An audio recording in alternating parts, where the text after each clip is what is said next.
Good morning, LL. What's good with it? One day away from our big announcement tomorrow. Don't forget, 10:30 a.m. Big announcement coming up. LL Nation doing big things. I'm Shaun Davis. Lucky Lefty podcast brought to you by the Honora Boys and Honora Whiskey, HonoraWhiskey.com. It's that premium American whiskey, HonoraWhiskey.com. And if you drink, make sure that you drink responsibly because Honora Whiskey is the perfect way and the perfect nightcap toward Notre Dame W. You might as well grab some. Marcus Freeman does. Honora Whiskey. Malik will be along shortly. I just don't want you guys waiting, man. It just doesn't sit well with me. And so I always just choose to go ahead and jump in and just wait until he comes on. But on today's show, we're going to get right to it. We're going to talk about a new 2023 wide receiver, Shaun Lyons. Before you guys ask, it might be in response to what the staff has been dealing with the back and forth with Ronan Hannafin, and maybe Shaun Lyons, coming to the fold, 3-star out of California. We'll talk about that. Double down. What's up with it? Yeah. Good. We here, baby. We here. So that's my guy, the original Lucky Lefty himself, aka Lefty, aka Lucky, aka Leak, aka Big Leak, aka Hollywood. That's that cat Hollywood. L's been talking about today. They calling you Hollywood, bro. Man, it's baby wood. I got baby duty in the morning. Man, I don't miss those days at all. I'll leave it. I don't miss those days at all, dude. Let me tell you something. I never forget. My daughter she wasn't a baby, but she was still in preschool, daycare. And my wife just left, man, and went on vacation, went to Houston to see her girl. Like, man, look, I need a couple of days. I'm going out of town. Cool, no problem. You know me, I'm like, man, my baby girl's my ride or die anyway. Man, go ahead. Bro, let me tell you something. I forgot the fact that she was a girl and I had to do hair.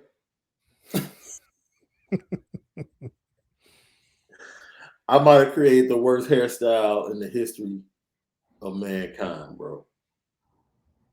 Really? The worst.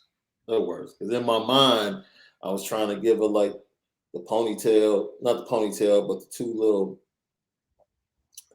I had it figured out, but the execution was horrible. It was horrible. It was horrible. So thank goodness her godmother stays 5 minutes away. So I just drove over to her godmother's house before I took her to school, and she got it right. It was better in your head than it was in real life. you saw how it was going down. He's like, okay, I like and you looked at it. He's like, not exactly how I was envisioning it. No. I have some intel concerning Ohio State too that we're gonna drop towards the end of the show. Some intel regarding Ohio State, man. Things are not looking as good as they might think. We've had a lot of Ohio State fans jump in lately on the podcast. We like that. We love it. We had a couple last night, and they were hella cool. Last night, jumped in, sharing some laughs. It's going to be a fantastic. Everybody's cool. They cool because they think they're going to win. Oh yeah. So it's like they try to quote unquote let us down easy. Mm-hmm. Oh, you guys have been doing great. Marcus Freeman, he's one of our own. It's gonna be a great showdown. But they're really thinking like, oh, we're gonna put 40 on these guys. And I just don't see that happening. I don't see it. No, Lucky Lovely podcast. So let's get to it. Last night we talked about the special teams and gave you an update from the practices. We still didn't get Malik's top 5 all-time Notre Dame players. We do know that Quentin Nelson made the top 5. We know that. Oh yeah, he was definitely in there. Definitely in there. No, and for without even thinking about it, had to throw Q in there because it wouldn't make my list right. Wouldn't make it right if he wasn't in there. And me being the longtime Notre Dame fan, I had to have some old school mixed in with, a little bit of the Holtz era. I had to do it right. But I have no problem with anyone. I think that's what sparked it. Like when we really started talking about Manti Te'o, and it was like, you know what? I'm not mad if anyone has Manti in their top 5 all time. Like I'm just mad. Somebody gave me a tough question last night. They gave me Manti, Jalen, and Maris. Start, bench, cut. And I was like, Manti, Maris, and who? Manti, Jalen, and Maris. The cut was easy. Start Jalen, cut Maris, and bench Manti. Easy. Yes. Like that's an easy one. But my initial response was start Manti, bench Jalen, cut Maris. And I couldn't do it. It lasted about maybe 30 seconds and I had to change it. Listen, Jalen Smith at Notre Dame, in my opinion, was the greatest player on defense that I've seen. And damn near just being on the same team. Now, my favorite player. You're making a controversial statement right now. I was there. I was there. I was there for 2 of my top 5. This is going to be all over the place by the end of the day. So you're saying Jalen Smith is the best defensive player to ever play in Notre Dame? Yeah. From somebody that was there. Now, there's a lot of players that you can give that credit to because Notre Dame has produced a lot of great players. Mm-hmm. But from just my personal experience, I just think that Jalen, talent-wise, from start to finish, without the injury at the end, top 3 player at Notre Dame of all time, but my favorite player at Notre Dame in Notre Dame history. So I know you got Jalen, you got Quentin. Q, Jalen. Got to throw Joe in there. Tim Brown. And that last one is just, man. It's just really hard because I want to throw so many people in there. I want to throw a lot of people in. I get it. The last one I got to come down. I got to think about my 5th one. But we're just thinking on impact and just. I did everything. I included impact, numbers, just ability, everything. Okay, well, Manti's got to be in there just because of everything included. From before he got into school to when he got there and the importance of him coming there to where he took us and where he almost went himself. Yeah. In terms of winning the Heisman. Yeah. I mean, if he would have racked up the Heisman and we won a championship, he had to have been the best player ever at Notre Dame. Look, he won the Heisman and the championship in 2012. He would have had to be. Yeah. And the girlfriend? You said, oh, yeah. We appreciate Kitchen Accomplished with C.L. Austin. He wants to know where he can get the whiskey. He's in South Bend, bro. Oh, man, listen, the whiskey will be done a month from today.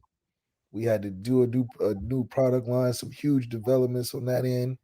The website's going to be back up, but I will keep you guys posted on how soon it'll be restocked, and we'll get it out there.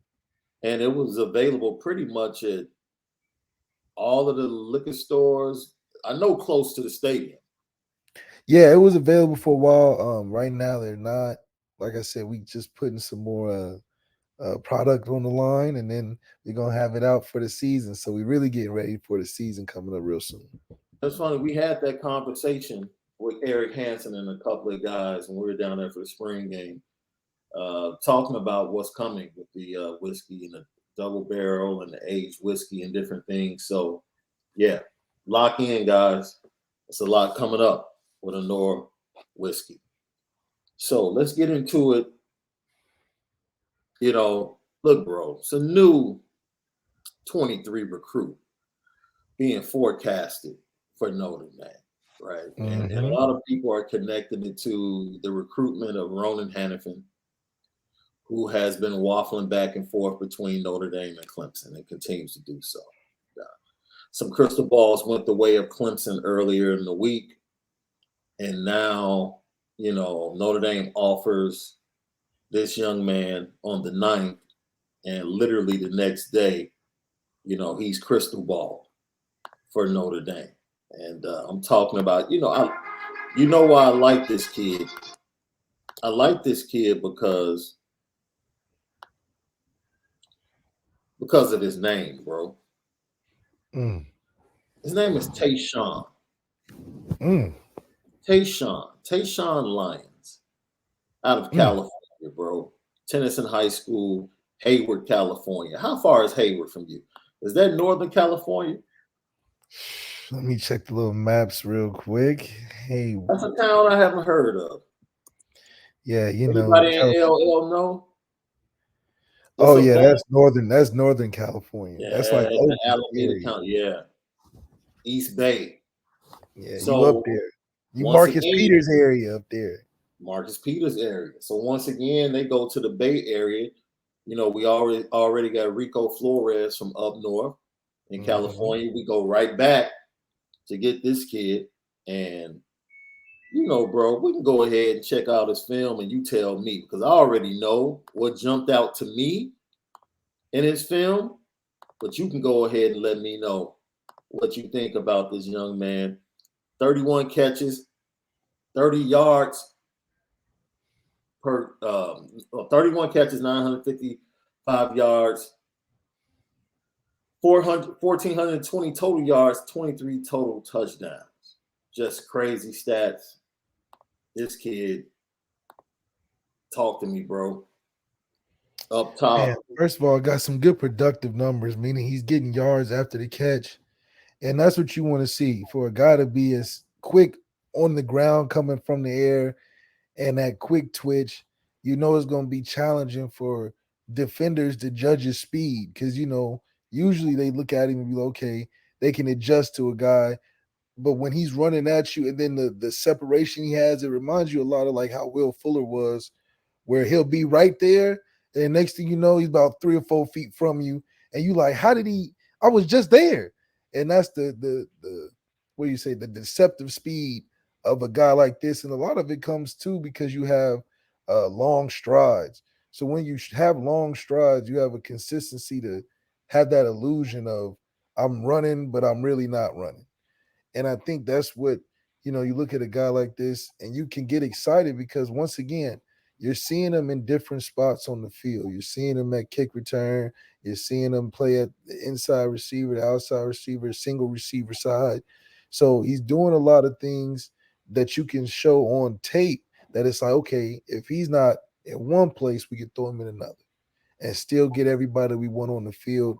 A utility guy that Tommy Reese, likes to see, like he seems like he likes to build utility guys around the tight end base of the offense. Guys like this is going to fit well with the guys around him in the room.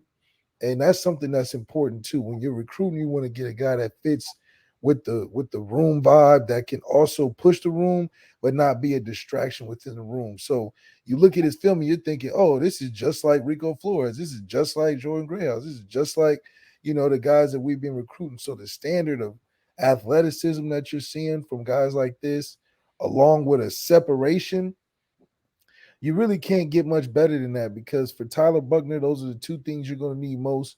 You're going to need separation this season and next season, and you're also going to need some big playmaking ability.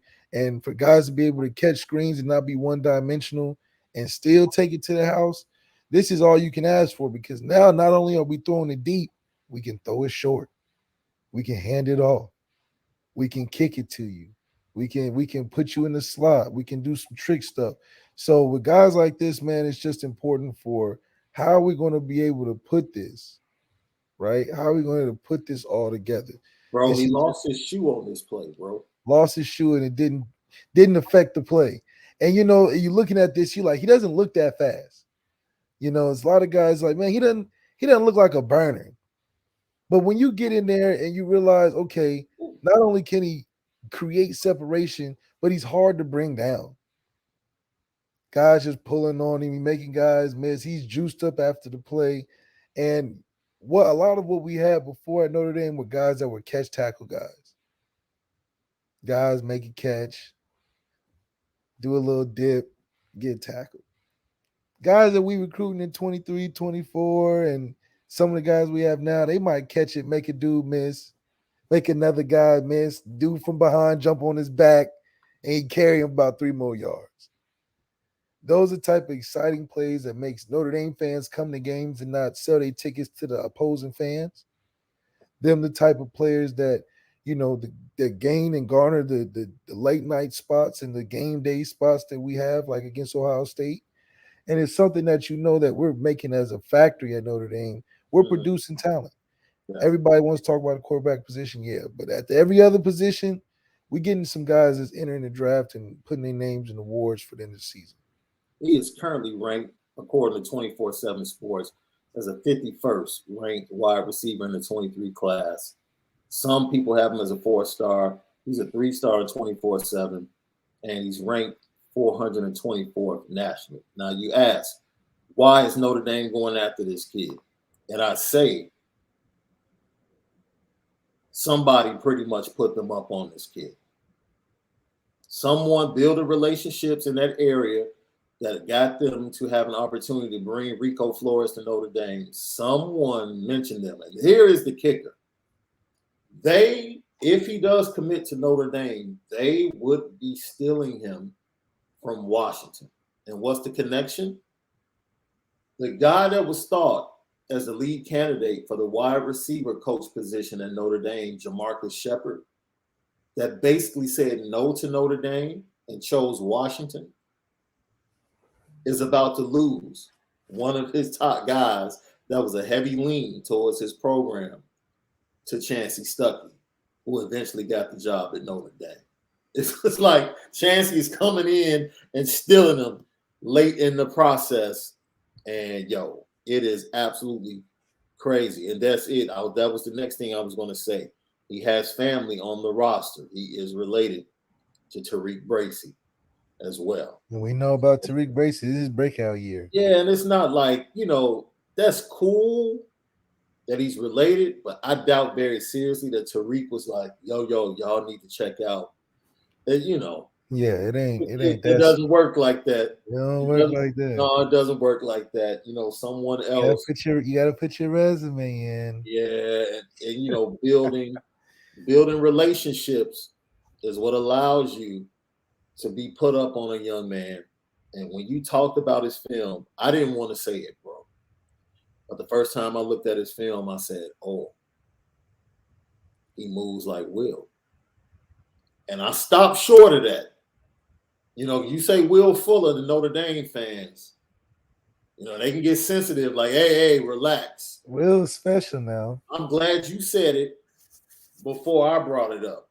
His movements, just the way he runs his routes and how quick his feet, get him in and out of his breaks and how he can go catch the ball and immediately get yards after the catch. You start to see that, and like you said, it doesn't look like he's running fast. But when you see how quick he gets up on people and gets the separation, look, I think it's the second highlight. He ran the out and up. That was one of the accelerations. That was Will's biggest trait. Absolutely. You'd be like, damn, you'd be like, all right, he running with him. And then he'd be like, oh, he running. Right. And then, like you said, this is something, look, we said this now for probably the last 3 to 4 guys that have committed to the 23 class. it's almost like Notre Dame is planning to play positionless football. They're finding guys that can jet sweep, screen, across the middle, deep routes. Like, whatever position, like you are a receiver. You're not an X, you're not this, you're not that. You're a receiver. You're a playmaker. And we're just going to put playmakers on the field and let the defense figure out how they're going to stop us. I like how they're finishing this class. Because a lot of people were worried about Hannafin and Jeremiah Love. Jeremiah Love, in my opinion, I believe he eventually chooses Notre Dame. Samuel and Pemba goes into the fall. But getting a kid like this, just like Will Fuller, right? Not ranked highly, kind of later in the process. Because Will was what? At one time, he was a Penn State 3-star. At one time, Will was a 3-star. and he was like a heavy lean to like Penn State, Penn if I'm not State. mistaken. Yeah. Yeah. And then he comes in for the visit late. You host him along with a few other guys. He ends up in Notre Dame. Same thing with this young man.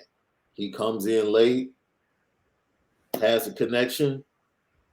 They win him over. And if he commits, we might have, we know we have another playmaker. Whether or not he's the next Will Fuller remains to be seen. But you have to be happy with them being able to identify a guy like this and then go and get him. Yeah, I mean, and the best part about it is that we actually have the coaching that can make it work. It's one thing to get the player, but to make it work is a whole nother thing. So I think the development of what Chancey Stuckey brings in that room excites the recruits enough to do things like steal him from Washington, because I'm sure the kid probably really loved Washington because of the coach. And for Chancey to have a bigger influence shows a lot, and I think it's going to carry us far away. Yeah, so I love the way he spells Shaun in his name, because he spells it with a U. That's I right. always love seeing that. That's like, right. oh, he spells his name like me. So that's Tayshaun Lyons. Got smart parents.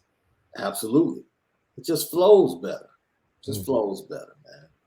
I always thought U was for the male, W was for the female with Shaun's, but Lucky Lefty podcast. So yeah, Will was committed to Penn State at one time. So at one time. Yeah. Irish mom, the little big house hater. I love that. The little big house hater. As a player, Malik, did you notice the opposing fan base when our fickle fan base sold their tickets to them? Fortunately, we always played in some pretty tight games, or games where it was usually filled up regardless of home or away. Mm-hmm. So the fans was always just an exciting thing to play with in front of a lot of people for us.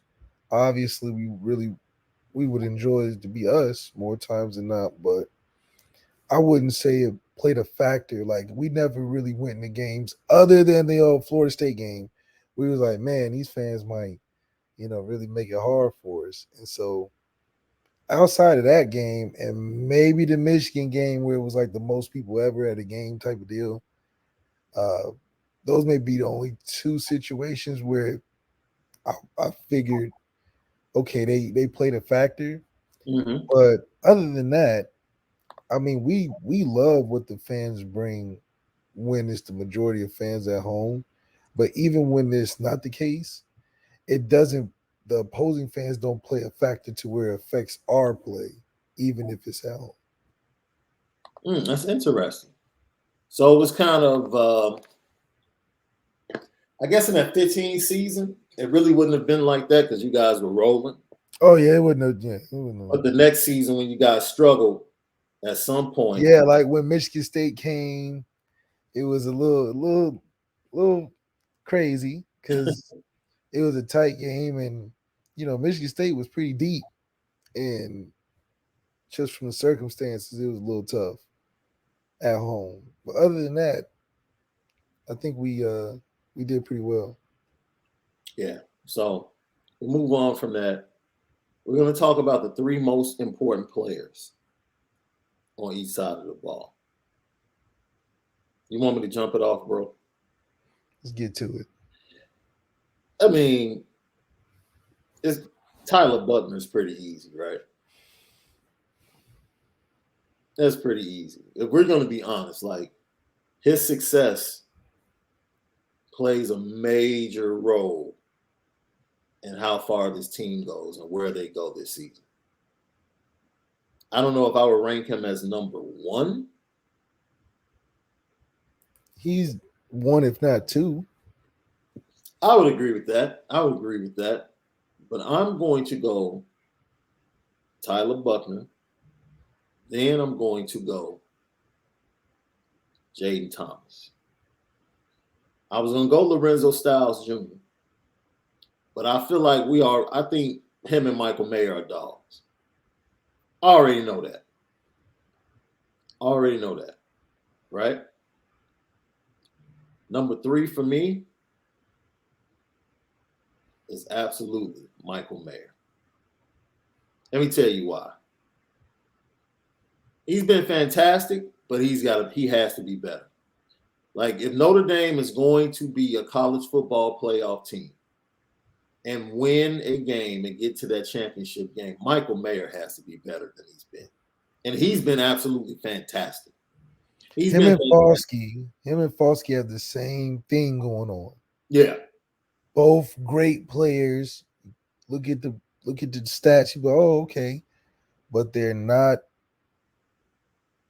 or haven't been a big enough game-changing, dominant player on the field. Yeah. They're like, oh, man, they're a reason why they win. Big part of it.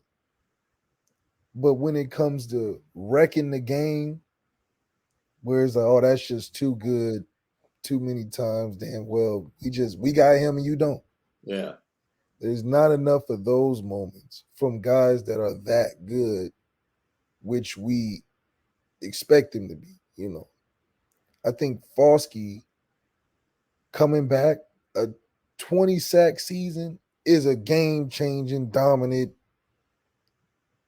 number that can affect the whole season. Yeah. The 15, 13, 14 sacks he had last year, what was it? That won't even be good enough. No, I need minimum 15 from him. I need him to just be dominant. Like 2 a game. Tight. 20 sacks in a season. Oh man, you trying to go big Will numbers now. But Will is that guy on the other side of football, okay, he's a problem. He might mess around and just blow up the whole game plan we've been practicing all week. Right. Foskey, we want that from him. But that's a 20-sack season. Mm-hmm. Statistically, if we just talk about numbers, 20 sacks is getting done what we're talking about. The 14 that he got is great. But that's not – I wouldn't come back for that. If you're going to put those numbers up again, I wouldn't come back. I'll be like, look, I maxed out. 14 is great. But 20, yeah, you sitting in some good rooms at the end of the season. We in the playoffs for sure. For sure.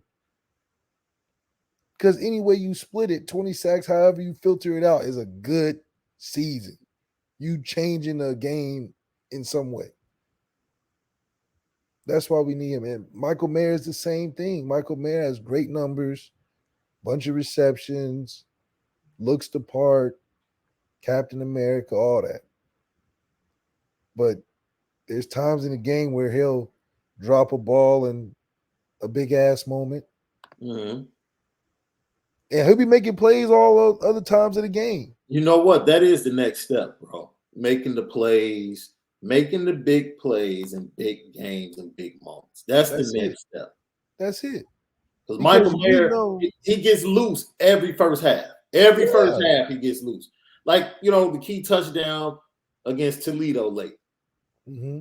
That's a big play. But that Oklahoma State game, you have to make that play down the side. Just got to. That's where we expect you to be. That's just where it is for you. or you shouldn't have came back. Yeah. like, Yeah. Yeah. like it's almost more pressure for y'all too because y'all got to play not beyond y'all means, necessarily, but it was so good that repeating it wouldn't be good enough.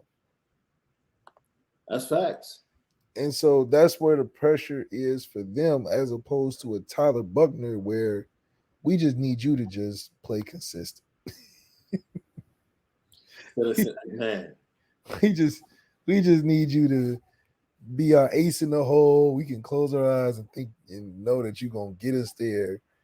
You may not have to make all the big plays that you got Styles for, Michael Mayer for, Jaden Thomas. You got the running back. You got all them people to make the amazing play.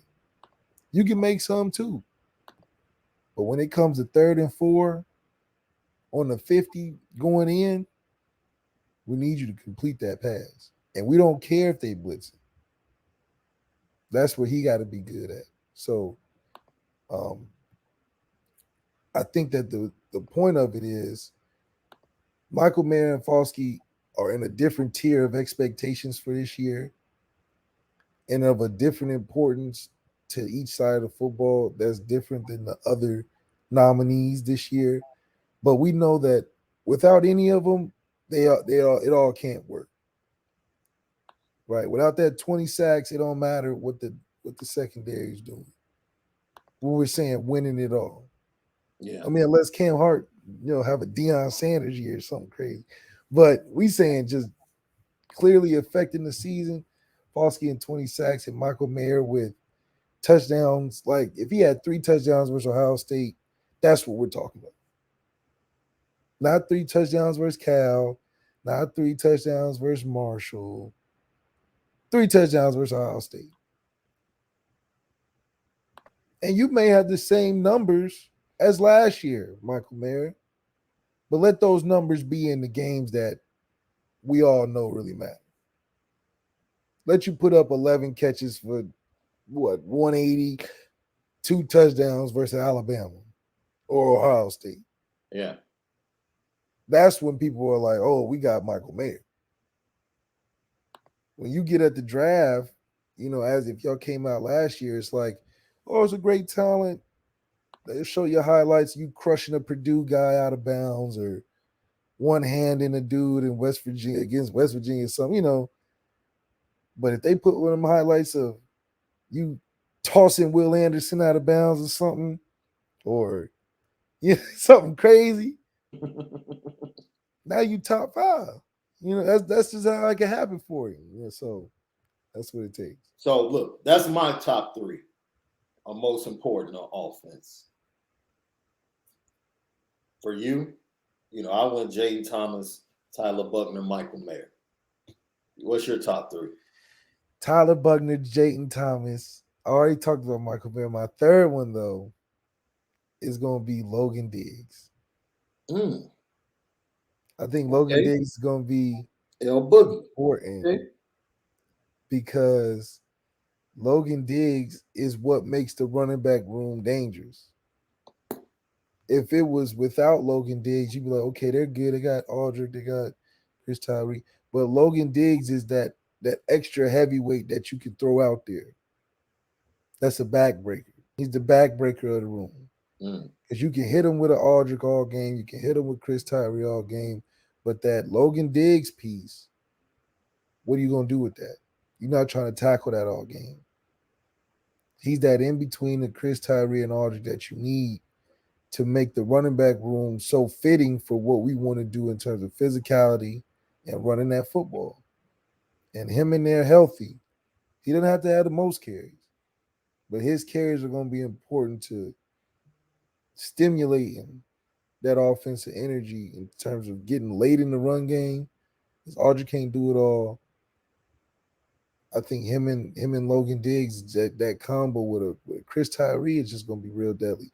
But without him, I think it'll just look a lot harder for us to run the football because you're going to be like, man, you feel like something's going to be missing. Logan Diggs is the missing piece in that running back room, and I think he's going to have a big year in a smaller role, but a better role. You go L Boogie. All right. Yeah, I can see why you would put him at third.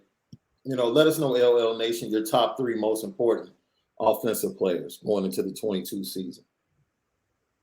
Defense. You want to go first on this one? You already started with Foskey, so defense, Prince Collie.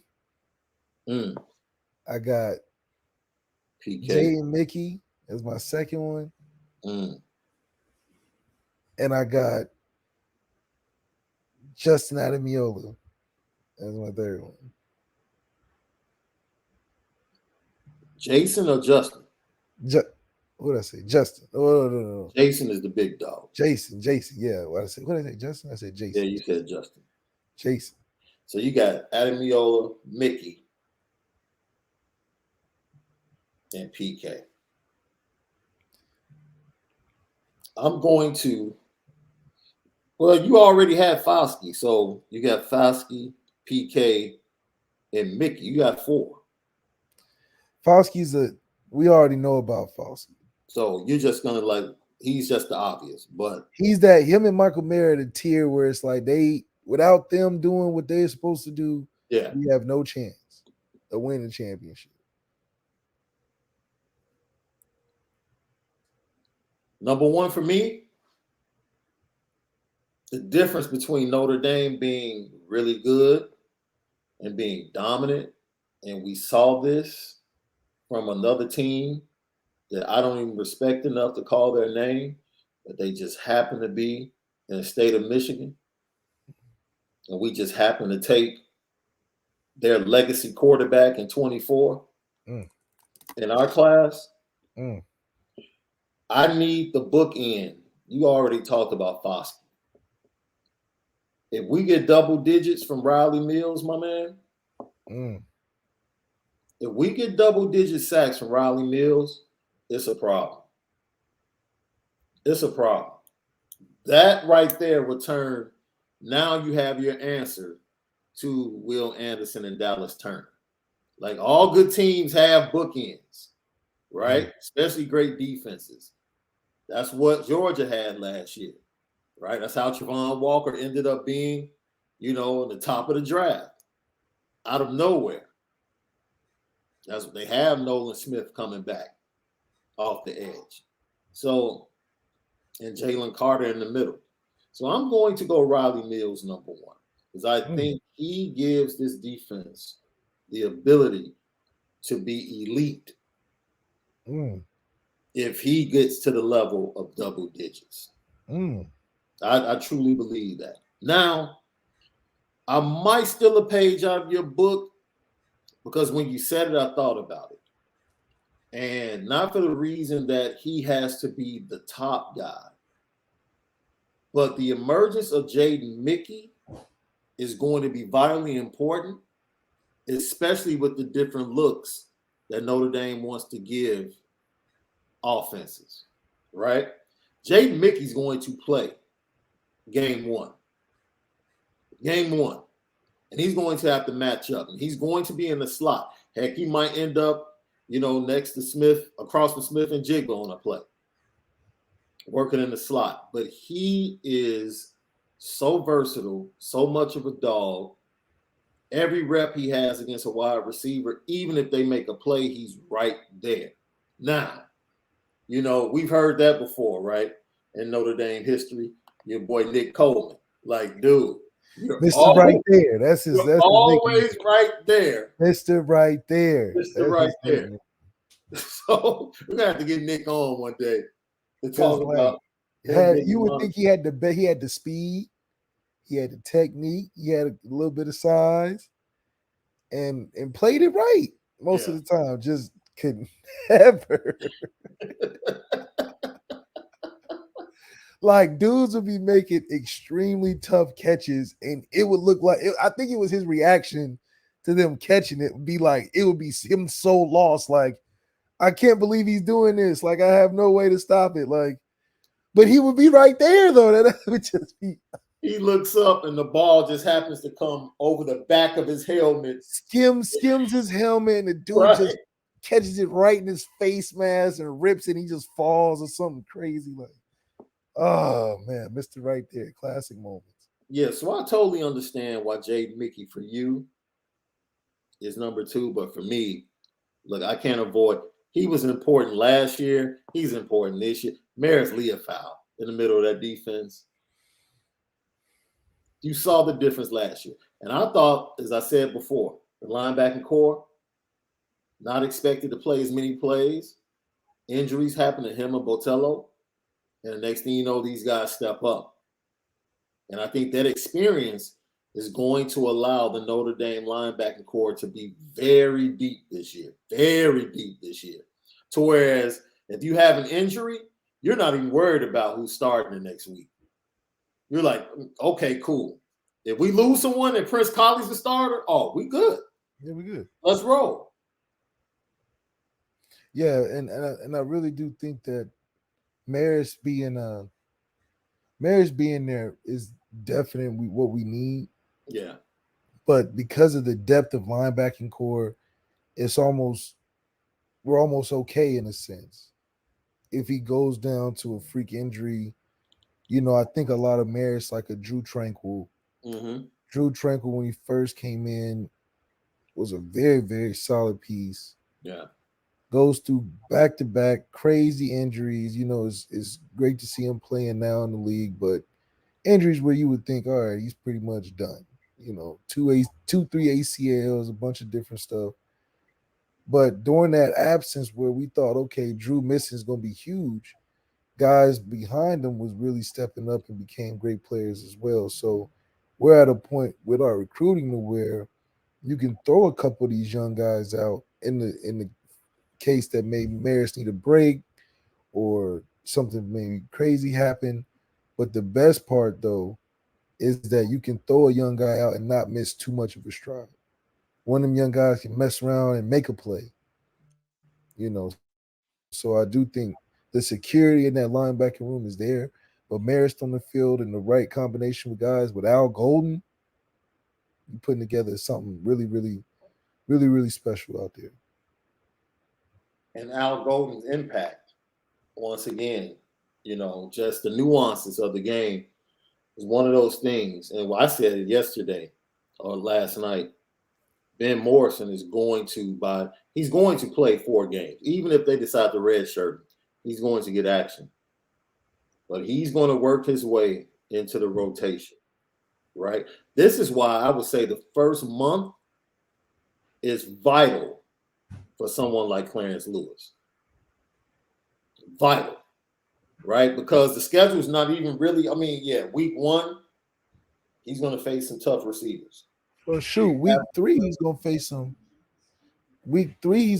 some tough competition because Cal's throwing it. So we need to see Clarence Lewis challenged.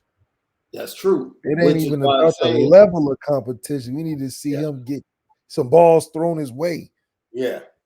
I don't care if it was a Tulane receiver. Shout out Lawrence Keys. I know he's gonna have a big season this year. Shout out my dog Lawrence Keys. But it don't matter. We need the balls to be thrown his way, and we need to see his reaction to it to determine if he got better than last year. We ain't saying he got to lock up in Jigba Smith because it's a hard thing to do. Right. But if you can get a couple PBUs, make it tough for a guy to just keep throwing it over there, then we'll be happy with your progression. I'm cool with just winning the 50-50s. Win the 50-50, yeah. Win the 50-50s. Yeah, that's all. Don't have it be we see the ball go up on TV and be like, oh God. Yeah. Oh God, here we go. Right. That's what that ball to fly out of the TV screen. You like, oh man. Dude. When you see the ball go up to that side and you're like, come on. And you just see it's just 2 guys running. You don't see no help coming, nothing. You just see 2 guys running. You're like, oh man. Yeah. That was pretty much the second half of the Fiesta Bowl. That's really what it was. Because it's been the history of that for us.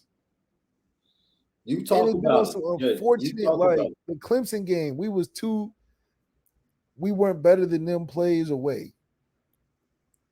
where he caught the two T. Higgins bombs that caught from Trevor Lawrence. It was like, we just, what you gonna do with that? Oh man, Lucky Lefty podcast. So I go Maris, I go Riley. I understand Mickey. And the reason why I say, your boy C. Lou better get it right early. Forget Morrison. Ryan Barnes is on that tail. That's right. Ryan Barnes and Philip Riley, they're a step. They might be a step behind right now. They may be a step behind. But they coming for that. They coming for that. They're not sleeping on you guys. No. It would be real easy for me to put number 16 at number 3. I've talked ad nauseum about his importance being the glue on the back end and how he's going to allow everybody else to play better. Not as talented as the safety that he's replacing. That's debatable. However, his presence and his ability to bring everybody together, I think they're going to play better as a unit. Yeah, I think unit play is overall absolutely because of depth and talent. Yes, at the young guy position. Yeah, the competition level is there. The versatility is there. So from a unit to unit play, we went from like let's say a B minus to a minus. Yeah. On just raising the level of play, raising the program, raising the recruiting, raising, in all aspects. Yeah. So I think now we this is what Marcus Freeman would have wanted the team to look like at the Fiesta Bowl. I think we're getting to see what that vision will be like for the first game. So my third one is Tariq Bracy. Let me tell you why. Depth, number one.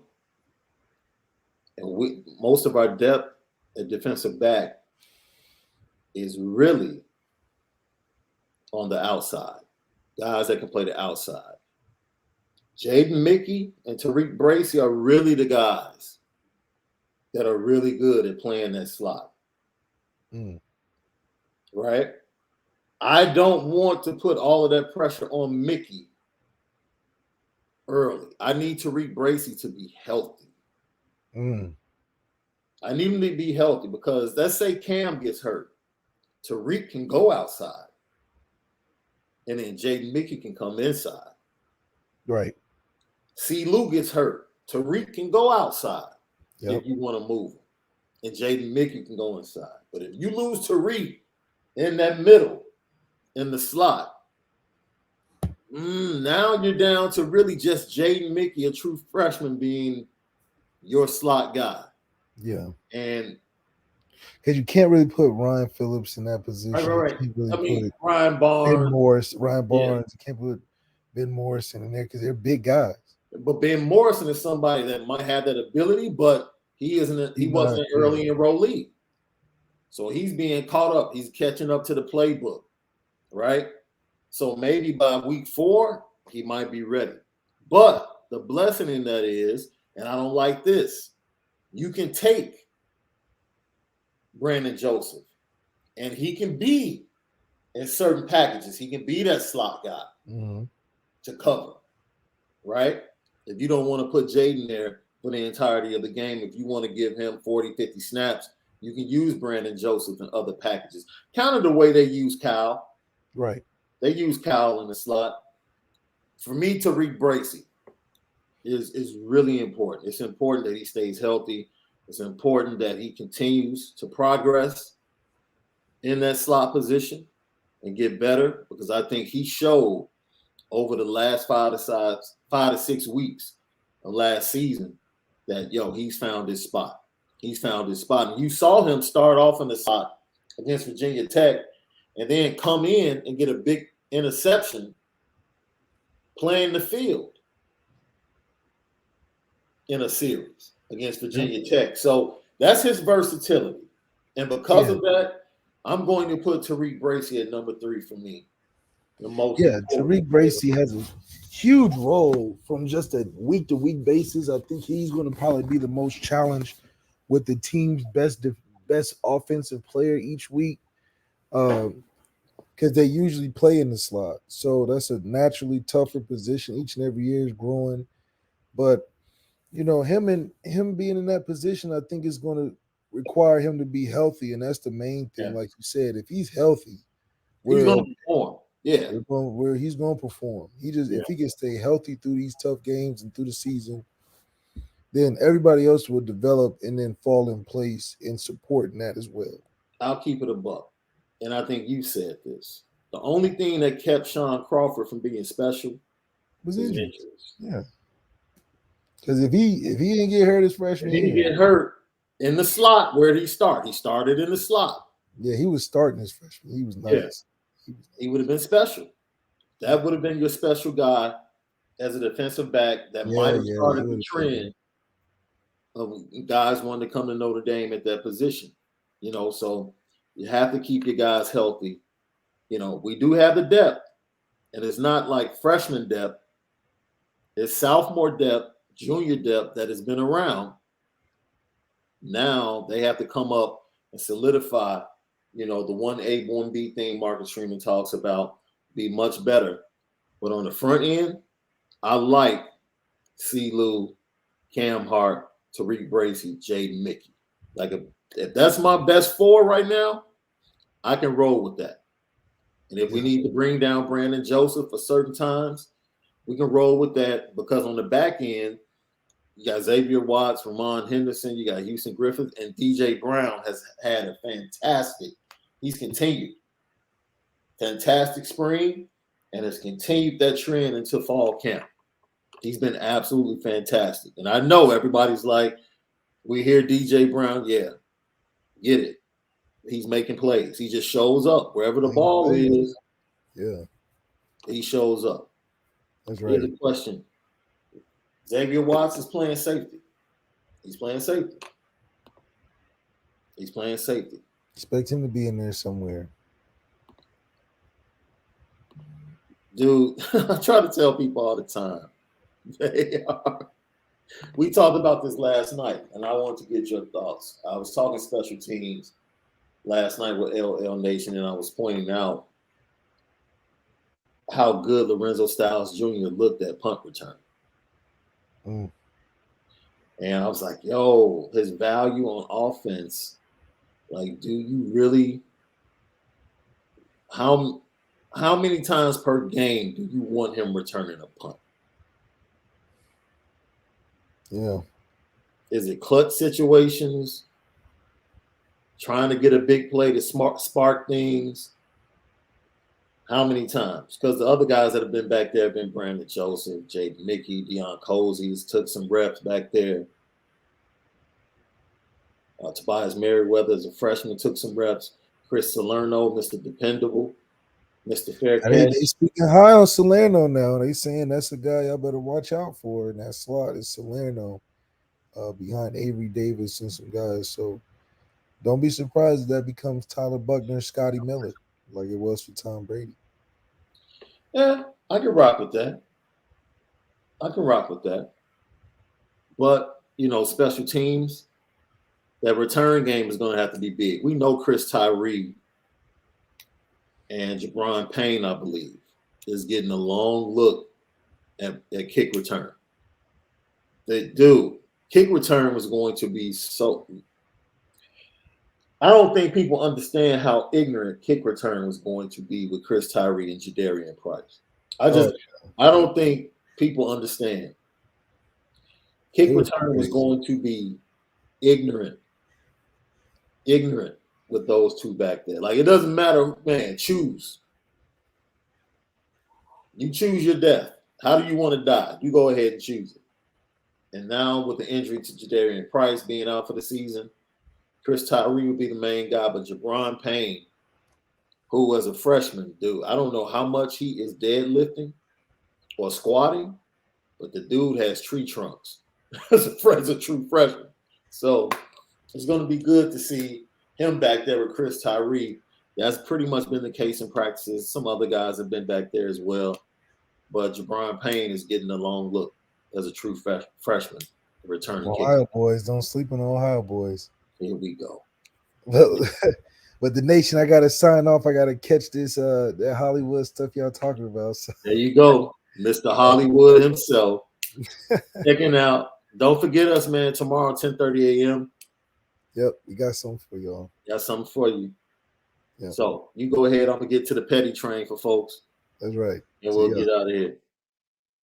All right, Lucky Lefty Podcast. As always, we thank you guys for joining us today. We talked about recruiting news, recruiting updates.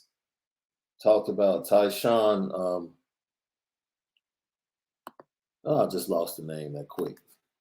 Excuse me, I'm looking for the petty train. We talked about the new 23 wide receiver coming to Notre Dame, possibly. Crystal Ball, multiple publications recently. We talked about Ronan Hannafin. We talked about Jeremiah Love.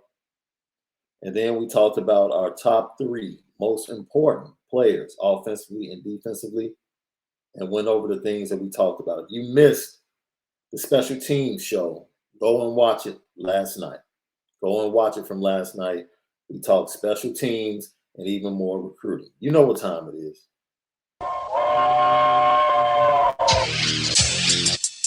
Petticoat. Petticoat. Petticoat Junction. It's time to get petty. Oh, we did a good job executing. Are you upset with something? And fire up the Petticoat Junction train. I just don't like you. You don't? No. What is today's pettiest story? Petty Junction.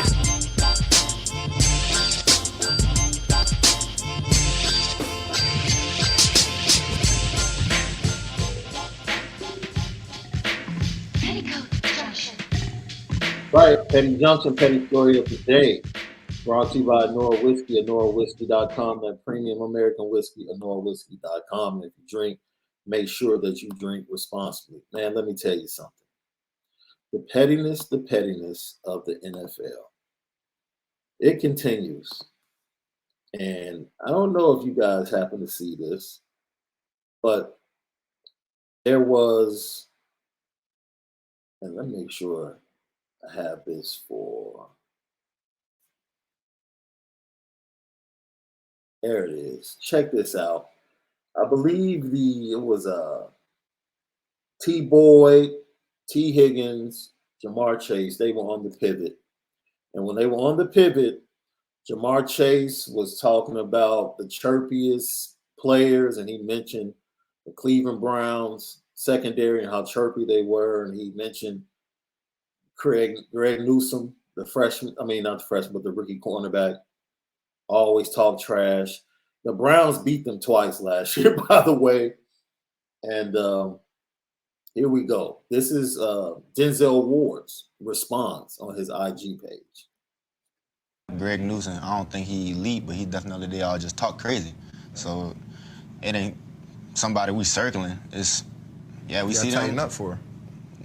Even that, it's just it's game time when we see him. It ain't no crunch up game. It's on site. Like, yeah. Definitely concerns me a little bit, you know what I mean? But, you know, I pack that thing too. So he come around this way, you will get caught.